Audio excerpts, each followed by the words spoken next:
Salut, c'est Ace et aujourd'hui on va parler de Zelda. Alors pour vous replacer le contexte, la semaine dernière je vous ai fait une vidéo sur ma réaction au premier trailer de Animal Crossing sur Switch et je vous avais proposé à la fin de vous montrer comment j'avais réagi à l'annonce de Zelda Breath of the Wild 2 qui n'a pas du coup encore de titre. Et apparemment ça a l'air de vous intéresser, donc voilà la vidéo aujourd'hui, je vous la propose là tout de suite, actuellement. Merci beaucoup d'avoir cliqué, c'est sympa. Et donc sans plus d'attente, je vous montre ma réaction parce que c'est quand même ça le plus rigolo. Speaking of, Before we end this direct, I actually have one more thing to show you. One more thing. Thank you very much for watching. Until next time.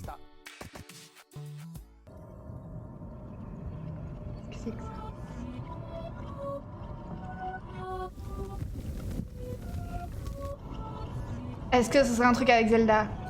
Non. Si.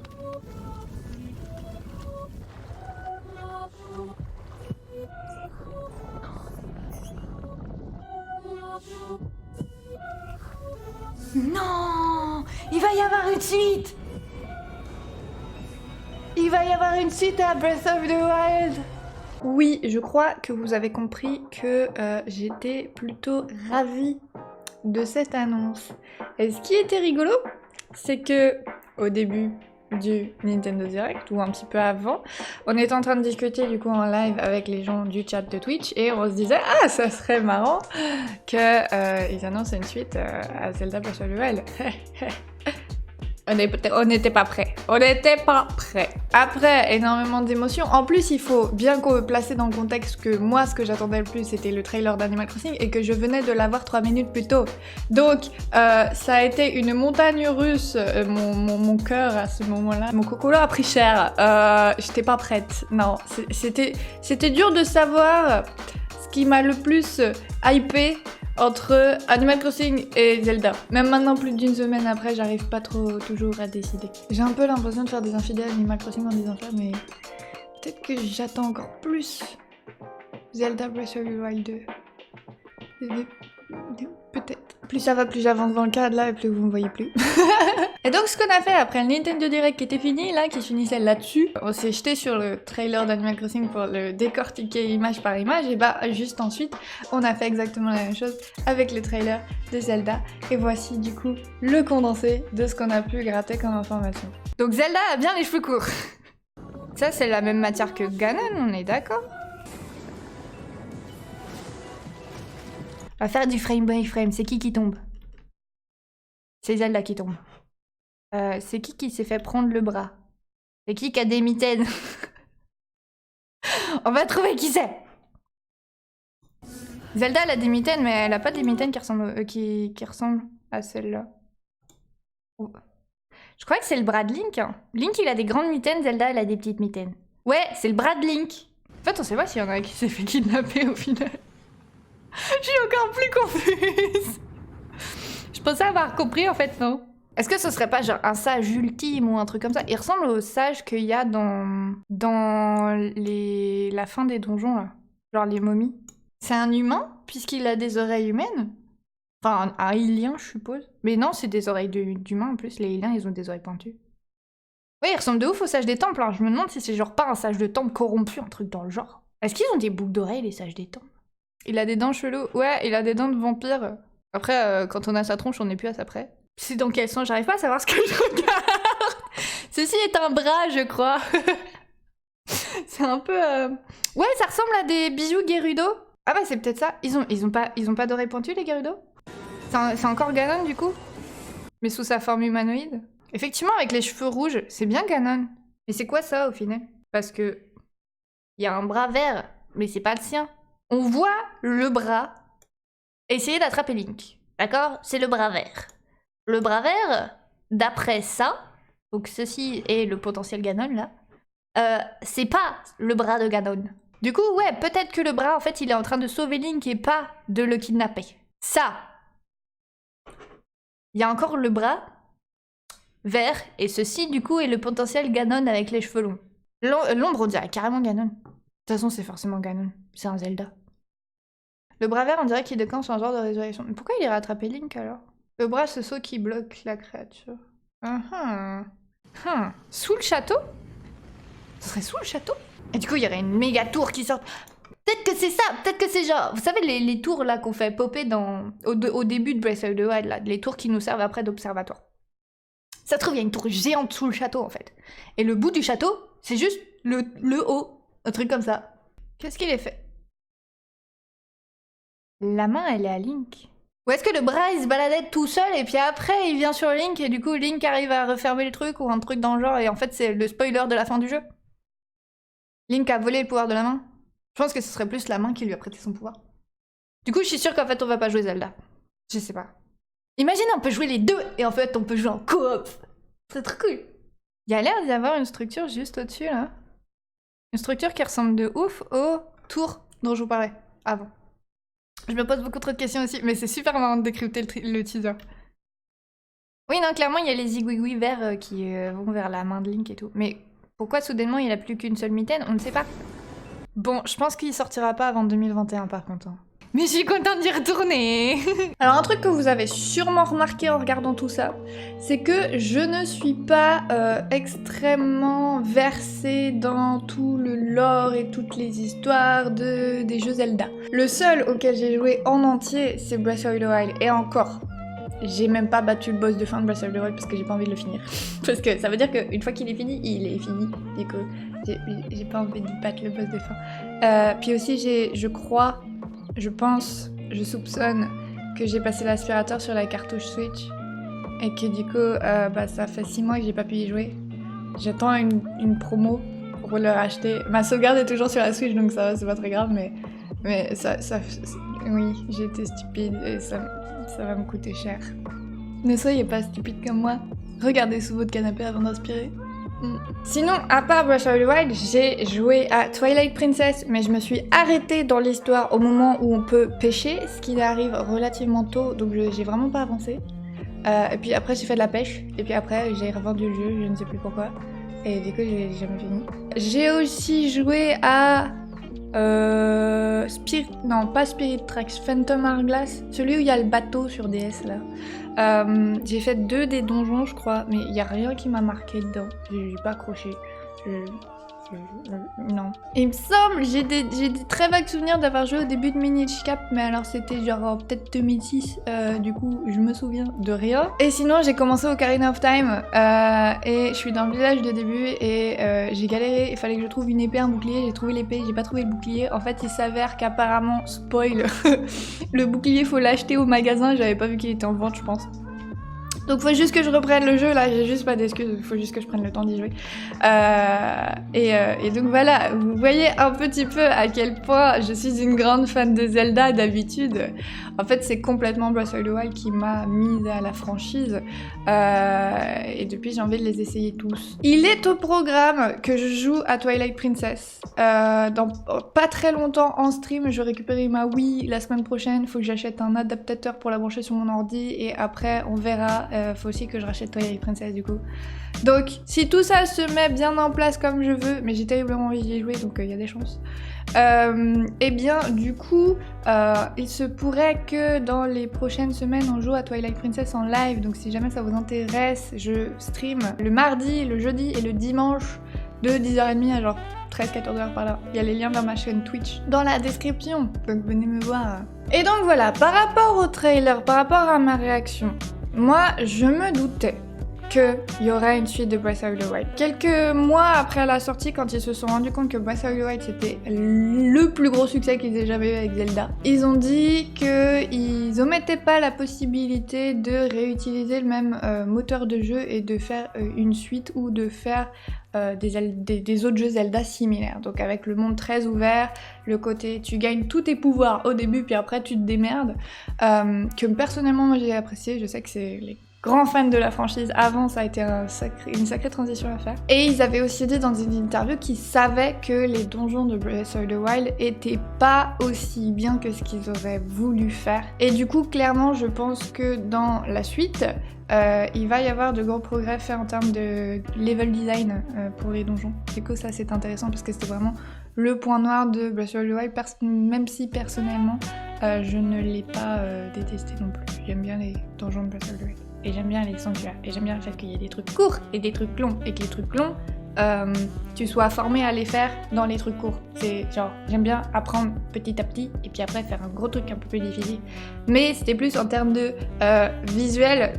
Tu sais pas, genre, on donne un screenshot d'à l'intérieur d'un des donjons de Breath of the Wild et t'es genre, tu sais pas du tout dans lequel t'es, tu vois. Maintenant, la grosse question, c'est quand est-ce qu'il pourrait sortir? Alors, je pense qu'il pourrait sortir en 2021. Ma prédiction, c'est plutôt 2021. Il y a environ 6 mois de ça, il y a eu une offre qui a été postée dans les sites de recherche d'emploi par Nintendo qui disait qu'il cherchait un game designer spécialisé en donjons et en casse-tête pour la franchise Zelda.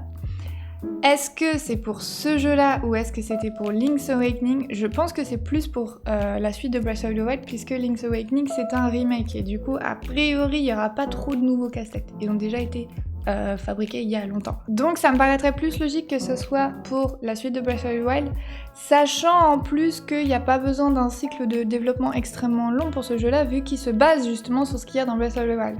Donc c'est pas comme par exemple quand on passait de Twilight Princess à Skyward Sword où ils ont tout refait de A à Z même si c'était sorti sur la même console.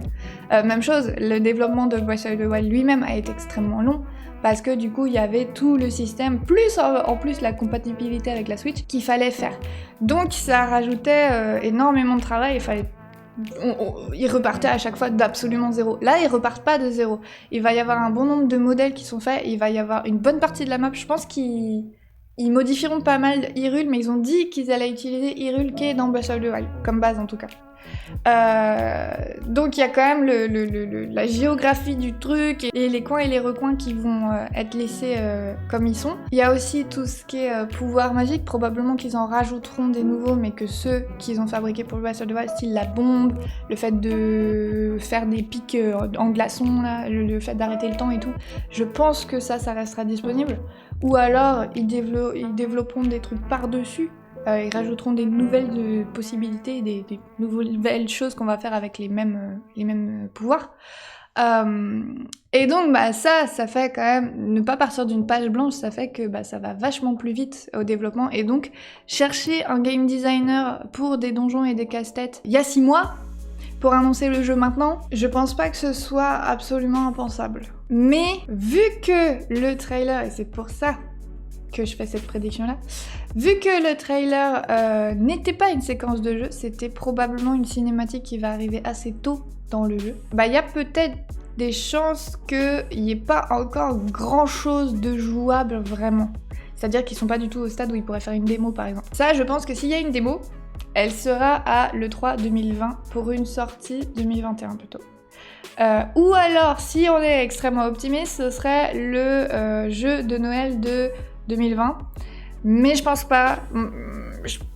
La date qui me paraît la plus vraisemblable, ce serait mars 2021. En plus, ça fêterait l'anniversaire de Breath of the Wild, ce serait les 4 ans de Breath of the Wild, il est sorti en 2017, je crois. Ou alors, ce serait du coup le gros titre de Noël de 2021. Donc du coup, c'est assez large comme prédiction, mais je prévois genre quelque part dans l'année, peut-être un tout petit peu avant 2021. Je sais pas ce que vous en pensez, n'hésitez pas à me donner votre avis dans les commentaires. Au niveau du thème, au niveau de ce qui va changer dans le jeu, donc on a pu voir dans le trailer qu'il y a Ganon, on a mis trop du temps à capter que c'était Ganon d'ailleurs. Il y a Ganon qui revient, la forme humanoïde de Ganon, et on peut voir qu'il y a une histoire de main brillante qui le retient. Et donc quand Zelda et Link arrivent, la main, elle se rend compte que oh là là, il y a des gens, coucou, elle a envie de faire coucou, et puis elle lâche Ganon, et puis du coup ça libère Ganon. C'était une mauvaise idée la main là. Pas cool. On peut voir aussi au début avec toutes les écritures et tout, les écritures verdâtres là, donc qui proviennent de la main. Ça ressemble énormément aux écritures qu'il y a sur le corps de Midna dans... Comment on dit en français? C'est Midna ou Midona en français? Je ne sais plus. Mais le personnage de Twilight Princess, il y a vraiment un design extrêmement similaire et en plus, elle a aussi l'histoire de main. Twilight Princess, c'est un jeu, du coup, il y a la moitié qui se passe dans le monde réel et l'autre moitié qui se passe dans le monde des ombres, dark, truc bidule, machin, qui, du coup, est un thème beaucoup plus sombre que, par exemple, Wind Waker. Et les développeurs ont dit dans beaucoup d'interviews qu'ils ont donné depuis le dévoilage, la révélation du trailer. Une interview s'était formulée, mais alors c'est peut-être la traduction qui dit ça, que ce serait plus sombre que Majora's Mask. Majora's Mask, c'était quand même l'histoire de il y a une lune très méchante qui va s'écraser sur la Terre et t'as intérêt de te dépêcher sinon elle s'écrase. Et tu peux perdre le jeu, parce qu'elle peut s'écraser. Plus sombre que la destruction entière du monde, je me demande ce que ça va être. On n'est pas prêt, je crois. Le trailer donnait très fortement l'impression que Zelda serait jouable.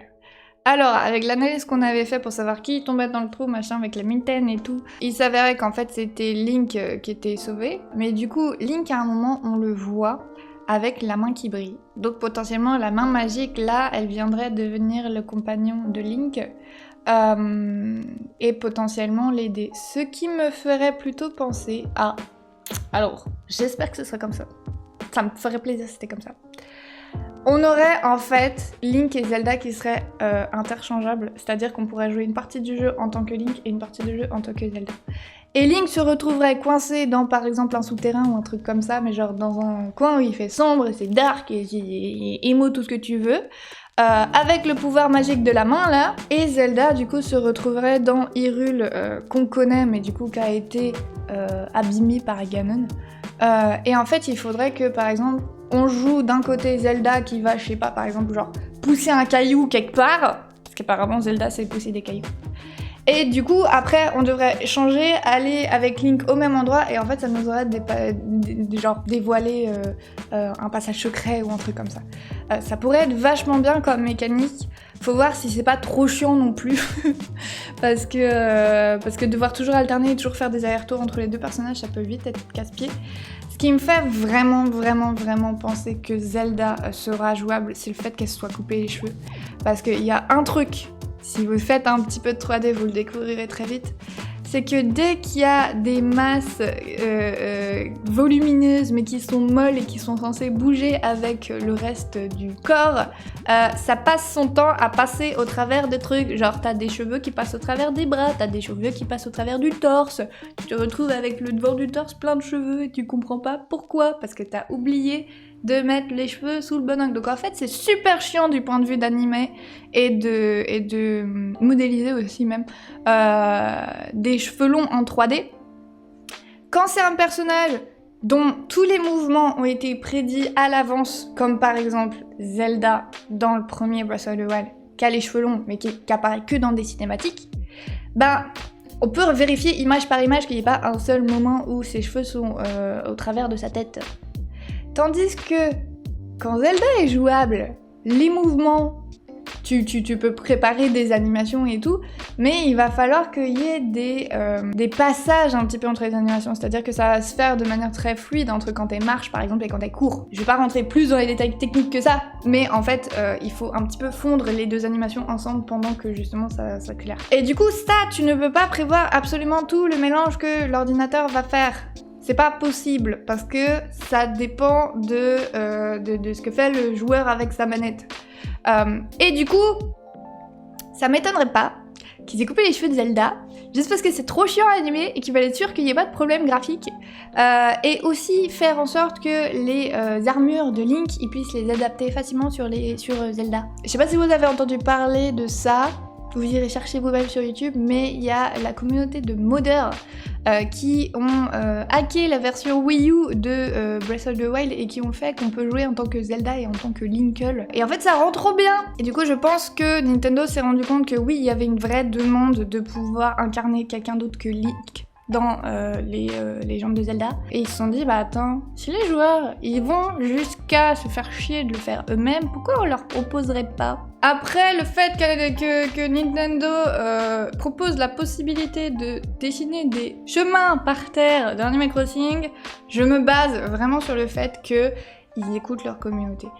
Donc on va voir. Honnêtement, si Zelda n'est pas jouable, je pense que ça va être la plus grosse déception de l'histoire de toute la franchise. Parce que tout dans le trailer donnait l'impression que Zelda était jouable.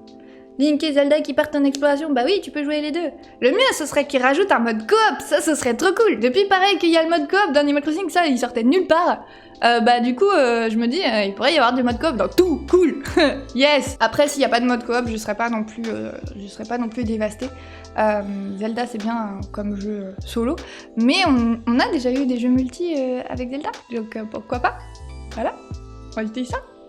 Donc on verra, je pense en tout cas qu'on aura des nouvelles informations au plus tard à l'E3 de l'année prochaine. Ça m'étonnerait fortement, mais après bon, l'année dernière il n'y avait pas d'infos à dire Animal Crossing. Mais ça m'étonnerait fortement qu'il n'y ait rien pendant plus d'un an. On verra, et j'ai très hâte de savoir tout ça. Et évidemment, celui-là, j'y joue Day One. Et certains jeux, j'hésite un peu même s'ils me hype parce que des fois ils sont faits par des éditeurs qui genre... ils vérifient pas trop si leur jeu il est fini avant de sortir. Mais Zelda, la suite de Zelda Breath of the Wild, c'est la raison pour laquelle j'ai acheté une Switch. Saviez-vous qu'il fut un temps où il y avait plus de jeux Breath of the Wild qui étaient vendus, version Switch, qui étaient vendus que de Switch, que de console Switch. Donc ça veut dire qu'il y avait des gens qui avaient acheté le jeu, ils n'avaient pas la console. Parce qu'en fait, il y avait une énorme rupture de stock pour la console Switch, mais il n'y avait pas de rupture de stock pour les jeux, donc les gens ils achetaient le jeu en prévoyant d'acheter la console une fois qu'elle sera redispo. C'était un peu le bordel le lancement de la Switch. Ouais, c'était à ce point-là que Breath of the Wild a eu du succès. Personnellement, je pense que c'est mérité. Voilà, donc mon opinion sur le trailer. Je ferai probablement des vidéos de jeux vidéo comme ça où je donne mon avis sur des trucs au fur et à mesure qu'on aura plus d'infos sur Animal Crossing et plus d'infos sur Zelda et plus d'infos sur des trucs. En général, je fais assez souvent mes opinions sur les Nintendo directement parce que il y a que en fait que je suis grosso modo genre, de très près. Du coup, si ça vous intéresse, n'hésitez pas à vous abonner. Et sinon, je fais principalement de la couture. Mais je suis aussi prof de japonais. Du coup, en fait, il n'y a pas trop de thème général à ma chaîne. Voilà. Merci d'avoir regardé. Merci aux gens qui m'ont soutenu sur YouTube depuis la dernière vidéo. N'hésitez pas si vous avez 5 minutes à aller regarder une petite pub, ça me file un peu de sous. Et puis, on se revoit dans la prochaine vidéo. Je vous fais plein de bisous.